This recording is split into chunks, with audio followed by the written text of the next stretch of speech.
और कल्पना कीजिए एक पत्नी अपने हक के लिए लड़ रही है, मतलब अपने बुनियादी भरण पोषण के लिए। हाँ, जो कि उसका अधिकार है। बिल्कुल। उसके पास अपनी रोजमर्रा की जरूरतें पूरी करने तक के पैसे नहीं हैं। मामला अदालत में चल रहा है, लेकिन तभी पति अपनी फाइल से एक कागज का टुकड़ा निकालता है और कहता है कि जज साहब, सिविल कोर्ट ने तो बकायदा एक डिक्री पारित करके इसे मेरे साथ रहने का आदेश दिया है। अच्छा, तो जब ये खुद मेरे साथ नहीं रहना चाहती तो मैं इसे गुजारा भत्ता क्यों दूं? और अगर आप सिर्फ सतह पर देखें ना, तो जो भी आम इंसान है वो यही कहेगा कि पति अपनी जगह बिल्कुल सही बात कह रहा है। हाँ, पहली नजर में तो यही लगता है। क्योंकि अगर अदालत ने कह दिया है कि साथ रहो और पत्नी नहीं जा रही है, तो फिर उसे पैसे मांगने का क्या हक है? यही तो वो पहेली है। ऐसा लगता है कि पति ने कोई मास्टर स्ट्रोक खेल दिया हो। बिल्कुल।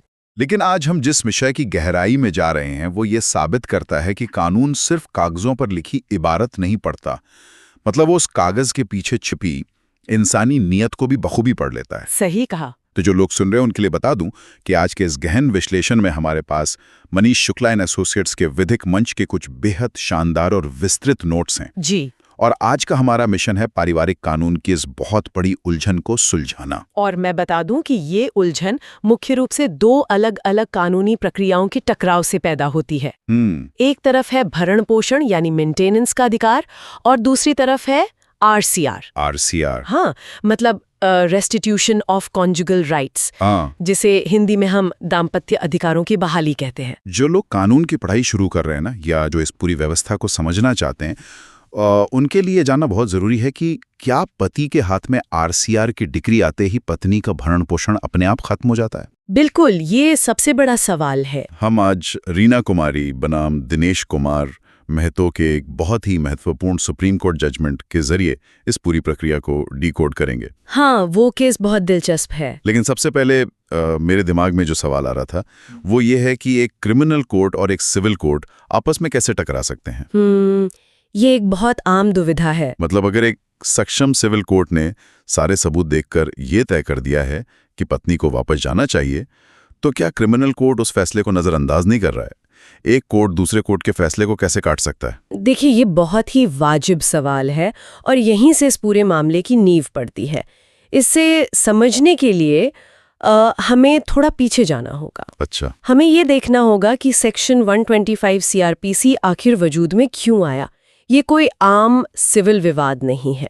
इसका मुख्य उद्देश्य सामाजिक संरक्षण या सोशल वेलफेयर है। सामाजिक संरक्षण से आपका मतलब समाज को किस चीज से बचाना? दर दर की ठोकरें खाने से, जिसे हम कानूनी भाषा में वेग्रेंसी या डेस्टिट्यूशन कहते हैं। ओहो। हाँ, जब ये कानून बना था ना, तो इसके पीछे का फलसफा ये था कि अगर कोई व्यक्ति अपनी पत्नी, बच्चों या बूढ़े माता पिता को बेसहारा छोड़ देता है तो वे भूखमरी का शिकार हो सकते हैं। जाहिर सी बात है। और जब लोग भूखमरी का शिकार होते हैं तो वे अपराध की तरफ मुड़ सकते हैं या समाज के लिए एक त्रासदी बन सकते हैं। इसलिए राज्य ने सेक्शन 125 सीआरपीसी को एक त्वरित उपाय, मतलब एक क्विक रिलीफ के रूप में बनाया। ये एक समरी प्रोसीडिंग है। अच्छा, तो इसका मतलब है कि क्रिमिनल कोर्ट ये तय करने नहीं बैठा है कि शादी में किसने किसको धोखा दिया या किसकी गलती थी। बिल्कुल नहीं। वो बस ये देख रहा है कि क्या सामने वाले के पास खाने को है या नहीं। सटीक बात। सेक्शन 125 में जज सिर्फ 2-3 बुनियादी चीजें देखता है। क्या पत्नी खुद का भरण पोषण करने में असमर्थ है, क्या पति के पास साधन है, और क्या पति साधन होने के बावजूद उसे नजरअंदाज कर रहा है। अगर इन तीनों सवालों का जवाब हाँ है तो कोर्ट तुरंत मेंटेनेंस बांध देता है। ये समझ लीजिए कि ये एक लाइफ बोट की तरह है जो डूबते हुए इंसान को तुरंत फेंकी जाती है। अब मुझे आरसीआर वाला हिस्सा समझाइए, क्योंकि अगर 125 सीआरपीसी लाइफ बोट है तो ये आरसीआर क्या है जो अक्सर पतियों द्वारा एक हथियार की तरह इस्तेमाल किया जाता है? आरसीआर जो हिंदू मैरिज एक्ट या अन्य व्यक्तिगत कानूनों के तहत आता है, वो एक पूरी तरह से सिविल कार्रवाई है। ठीक है। जब पति या पत्नी में से कोई एक बिना किसी उचित कारण के दूसरे को छोड़कर चला जाता है तो पीड़ित पक्ष अदालत से गुहार लगाता है कि हमारे दाम्पत्य अधिकारों को बहाल किया जाए। अदालत आदेश देती है कि आप दोनों वापस एक साथ पति पत्नी की तरह रहे। सुनने में तो ये ऐसा लग रहा है जैसे एक ही फुटबॉल मैच में 2 अलग-अलग रेफरी आ गए हों। हाँ, बिल्कुल ऐसा ही है। मतलब एक रेफरी जो 125 सीआरपीसी वाला है वो कह रहा है कि इस खिलाड़ी को चोट लगी है, इसे तुरंत मेडिकल किट दो ताकि ये जिंदा रह सके। और दूसरा रेफरी जो सिविल लॉ वाला है वो अपनी रूल बुक देखकर कह रहा है नियम के हिसाब से इस खिलाड़ी को अपनी टीम के साथ वापस मैदान में उस पोजीशन पे खड़ा होना चाहिए। ये उपमा एकदम सटीक बैठती है। दोनों रेफरी अपनी अपनी जगह सही हैं, लेकिन उनके देखने का दायरा या स्कोप बिल्कुल अलग है। हाँ, नजरिया अलग है। मनीष शुक्ला जी और अमन वाजपेयी जी के नोट्स इस बात को बहुत स्पष्टता से रेखांकित करते हैं। जब भरण पोषण की सुनवाई चल रही होती है और पति वहां आरसीआर की डिक्री लाकर रख देता है, हाँ, तो क्रिमिनल कोर्ट के लिए वो डिक्री सिर्फ एक प्रासंगिक तथ्य या रेलेवेंट फैक्टर होती है। प्रासंगिक तथ्य होने का क्या मतलब है यहाँ? क्या जज उस डिक्री को देखकर ये नहीं कहेगा कि अरे सिविल कोर्ट ने तो तुम्हें वापस जाने को कहा है, तुम क्यों नहीं गई? लोग यही सोचते हैं। क्या वो डिक्री अपने आप में कोई निर्णायक या जिसे कंक्लूसिव सबूत कहते हैं वो नहीं है? नहीं, वो निर्णायक नहीं है।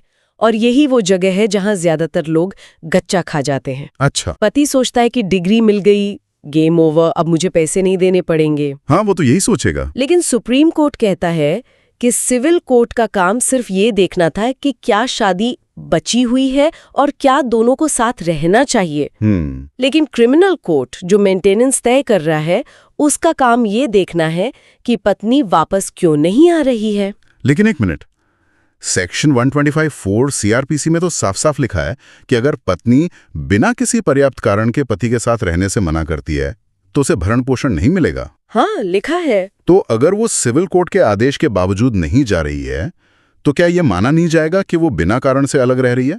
रीना कुमारी मामले में सुप्रीम कोर्ट ने इस गुत्थी को कैसे सुलझाया? यहीं पर सुप्रीम कोर्ट ने साथ रहने से इनकार यानी रिफ्यूजल टू लिव की बहुत गहरी व्याख्या की। वो कैसे? अदालत ने कहा कि क्या पत्नी का वापस न आना कोई जिद या अहंकार का नतीजा है, या फिर इसके पीछे कोई ऐसा ठोस और वाजिब कारण है जो उसे उस घर में जाने से रोक रहा है। मतलब कोई जेन्युइन वजह? बिल्कुल। क्या वो घर उसके लिए सुरक्षित है? रीना कुमारी बनाम दिनेश कुमार महतो के तथ्य इतने परेशान करने वाले थे कि कोई भी संवेदनशील इंसान सिहर जाए। मैंने नोट्स में उन तथ्यों को पढ़ा था। शुरुआत में पति ने कहा कि वो अपनी पत्नी को साथ रखना चाहता है, लेकिन पत्नी की कहानी कुछ और ही थी। वहां असल में हुआ क्या था? रीना कुमारी के मामले में अदालत ने पाया कि पत्नी के पास अलग रहने के केवल एक नहीं बल्कि कई पर्याप्त कारण थे। अच्छा। सबसे दिल दहला देने वाली बात ये थी कि जब पत्नी का गर्भपात हुआ, मतलब मिसकैरेज हुआ, तब उसे पति या ससुराल वालों की तरफ से कोई देखभाल नहीं मिली। अरे बाप रे!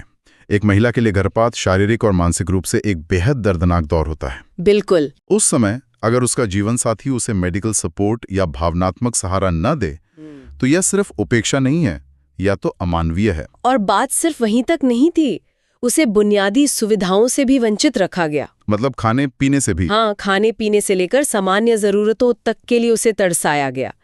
इन सब परिस्थितियों से तंग आकर पत्नी ने पति के खिलाफ सेक्शन 498A आईपीसी के तहत क्रूरता के गंभीर आरोप भी लगाए थे। तो अदालत ये देख रही थी कि एक तरफ पति कागज का टुकड़ा लहरा रहा है कि वापस आओ, और दूसरी तरफ जिस घर में वो वापस बुला रहा है वहां बुनियादी इंसानी जरूरतें और सम्मान तो दूर, एक बीमार महिला की देखभाल तक नहीं हो रही। सही कहा।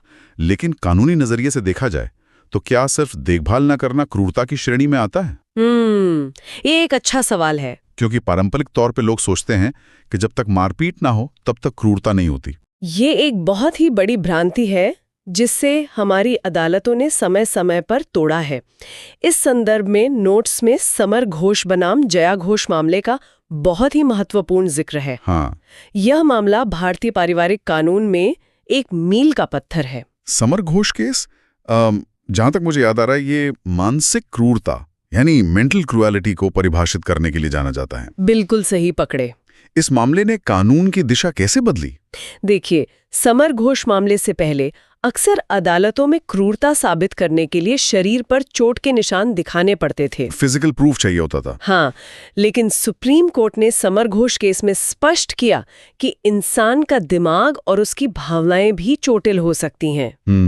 मानसिक क्रूरता की कोई एक बंधी बंधाई परिभाषा नहीं हो सकती। ये निरंतर उपेक्षा करना, दुख की घड़ी में साथ न देना, जानबूझकर ऐसा माहौल बनाना जिससे सामने वाले की मानसिक शांति पूरी तरह भंग हो जाए, ये सब क्रूरता है। मतलब अदालत ने ये मान लिया कि दर्द सिर्फ वो नहीं है जो एक्सरे में दिखाई दे।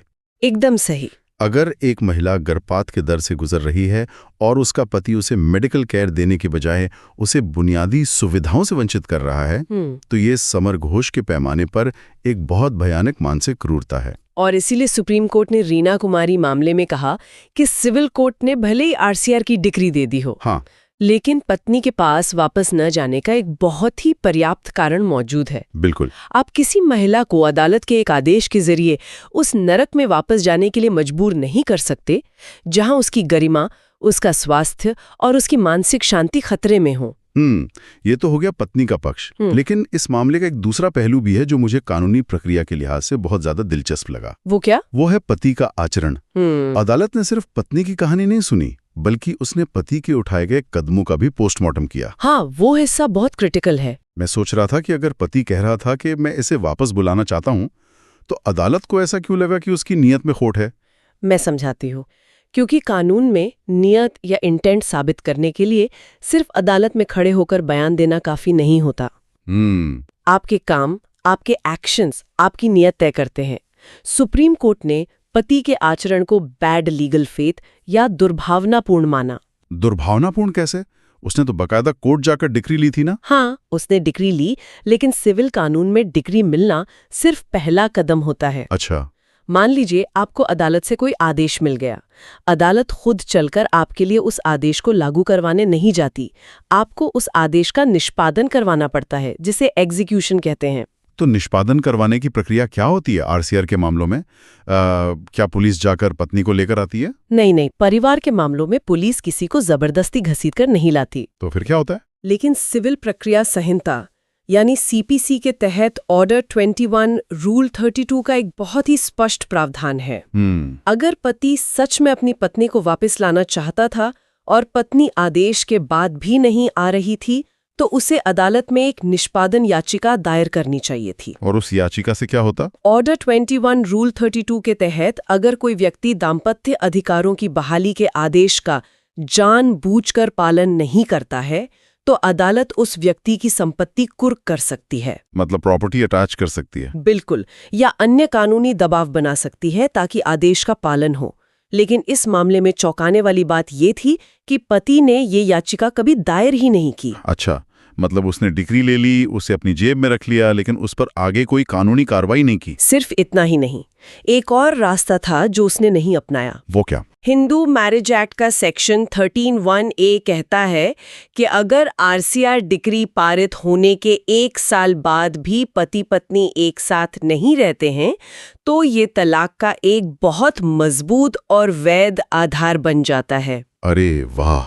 तो अगर पत्नी वापस नहीं आ रही थी तो पति 1 साल बाद तलाक मांग सकता था कि देखिए, कोर्ट के आदेश के बाद भी ये नहीं आ रही, अब मुझे तलाक चाहिए। बिल्कुल, वो आसानी से डाइवोर्स ले सकता था, लेकिन पति ने तलाक के लिए भी कोई अर्जी नहीं दी। ये बात मुझे पहले समझ नहीं आई थी। इसका सीधा सा मतलब ये हुआ कि पति ना तो अपनी पत्नी को सच में वापस लाना चाहता था क्योंकि उसने निष्पादन याचिका नहीं लगाई, हाँ, और ना ही वो उससे अलग होना चाहता था क्योंकि उसने तलाक नहीं मांगा। एकदम सही। तो फिर वो चाहता क्या था? वो उस डिग्री का कर क्या रहा था? वो उस डिग्री का इस्तेमाल एक ढाल की तरह कर रहा था, एक शील्ड की तरह। अमन वाजपेयी जी के नोट्स में इस बात पर खास जोर दिया गया है। जब भी पत्नी भरण पोषण की मांग करती, पति वो आरसीआर की डिग्री निकालकर दिखा देता कि देखिए, ये मेरे साथ नहीं रहना चाहती, इसलिए मैं इसे पैसे नहीं दूंगा। ये तो कानून की प्रक्रिया का सीधा सीधा दुरुपयोग है। उसने परिवार बसाने या शादी बचाने के लिए अदालत का दरवाजा नहीं खटखटाया था। बिल्कुल नहीं। उसने सिर्फ और सिर्फ अपनी आर्थिक जिम्मेदारी से बचने के लिए, मेंटेनेंस के पैसे बचाने के लिए एक लीगल वेपन तैयार किया था। और जैसे ही सुप्रीम कोर्ट ने पति के आचरण के इस पैटर्न को पकड़ा, पति की सद्भावना, जिसे कानूनी भाषा में बोनाफाइड्स कहते हैं, वो पूरी तरह से मिट्टी में मिल गई। अदालत समझ गई कि ये इंसान न्याय प्रणाली का इस्तेमाल रिश्ते को सुधारने के लिए नहीं कर रहा है, वो इसका इस्तेमाल एक बीमार और पीड़ित महिला को उसके आर्थिक अधिकारों से वंचित करने के लिए कर रहा है। ये सच में आंखें खोलने वाला है। हम अक्सर ये मानकर चलते हैं कि अगर आपके पास कोर्ट का एक स्टैंप लगा हुआ पेपर है तो आप अजेय हो गए हैं। हाँ, आम धारणा तो यही है, या पूरी करके नहीं बच सकते। आपको यह भी साबित करना होता है कि आप अदालत के आदेश के साथ न्याय कर रहे हैं। इस मामले में हाईकोर्ट शायद केवल उस आरसीआर डिक्री के तकनीकी पहलू में उलझ गया था और उसने मेंटेनेंस रोक दिया था। तो फिर सुप्रीम कोर्ट ने अंतिम फैसला क्या सुनाया? रीना कुमारी को उसका हक मिला या नहीं? जी हाँ, बिल्कुल मिला। अच्छा, राहत की बात है। सुप्रीम कोर्ट ने कानूनी स्थिति को शीशे की तरह साफ कर दिया। अदालत ने हाई कोर्ट के उस फैसले को पलट दिया और फैमिली कोर्ट के मूल फैसले को बहाल कर दिया, जिसमें पत्नी का भरण पोषण तय किया गया था। मतलब ये स्थापित हो गया कि अगर किसी महिला के पास अलग रहने का उचित और वाजिब कारण है, जैसे कि उसके साथ क्रूरता हुई हो, उसे बुनियादी जरूरतें न दी गई हों या दुख की घड़ी में उसे अकेला छोड़ दिया गया हो, तो सेक्शन 125(4) सीआरपीसी का वो नियम उस पर लागू नहीं होगा जो भरण पोषण रोकता है। एकदम सटीक। और पति के हाथ में मौजूद आरसीआर की डिक्री भरण पोषण को रोकने के लिए कोई जादुई छड़ी नहीं बन सकती।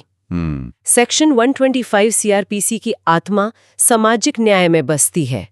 आप तकनीकी सिविल कानूनों का सहारा लेकर किसी को भूखा मरने के लिए मजबूर नहीं कर सकते। ये फैसला अपने आप में कानून के छात्रों के लिए एक बहुत बड़ी सीख है। बिल्कुल है। ये उन तमाम लोगों के लिए एक नजीर है जो सोचते हैं कि वो कानूनी दांव पैंच में फंसाकर अपनी जिम्मेदारियों से भाग सकते हैं। हाँ, ऐसे लोग बहुत हैं। मनीष शुक्ला जी और अमन बाजपेयी जी ने इन नोट्स के जरिए जिस तरह से रीना कुमारी मामले और समर घोष मामले के तारों को आपस में जोड़ा है, वो सच में काबिले तारीफ है। इससे ये पूरी तस्वीर साफ हो जाती है कि अदालतें कैसे काम करती हैं। निश्चित रूप से ये फैसला एक अनुस्मारक है कि न्याय अंधा हो सकता है, लेकिन वो बेवकूफ नहीं है। सही बात है। और इस पूरी गहन चर्चा के बाद एक बहुत बड़ी बात निकलकर सामने आती है। वो क्या? हमने देखा कि कैसे एक व्यक्ति ने कानूनी प्रक्रिया का इस्तेमाल एक हथियार के रूप में किया। और इस पूरे मामले को देखने के बाद जो लोग सुन रहे हैं, उनके लिए एक बड़ा सवाल पीछे छूट जाता है। जब दाम्पत्य अधिकारों की बहाली जैसी सिविल कानूनी प्रक्रियाओं का इस्तेमाल रिश्तों को सुधारने के बजाय किसी कमजोर इंसान की सामाजिक सुरक्षा और भरण पोषण को रोकने के लिए किया जाने लगे, तो क्या हमारी न्यायिक व्यवस्था में कोई ऐसा फिल्टर नहीं होना चाहिए जो शुरू में ही डिक्री जारी करते वक्त ही ऐसी दुर्भावना को भांप ले? ये सोचने वाली बात है। या कोर्ट को डिक्री देने से पहले ये सुनिश्चित करने के लिए और कड़े नियम नहीं बनाने चाहिए कि मांगने वाले की नीयत साफ है, ताकि बाद में उस डिक्री का इस्तेमाल किसी को भूखा मारने की ढाल के रूप में ना हो सके? बिल्कुल। ये एक ऐसा सवाल है जो कानूनी व्यवस्था को, कानून बनाने वालों को और समाज को हमेशा अपने आप से पूछते रहना चाहिए। क्योंकि जब तक वो एक्सरे मशीन नहीं बन जाती जो शुरुआत में इंसानी नीयत को पढ़ सके, तब तक अदालतों को हर मामले की तह तक जाना ही पड़ेगा।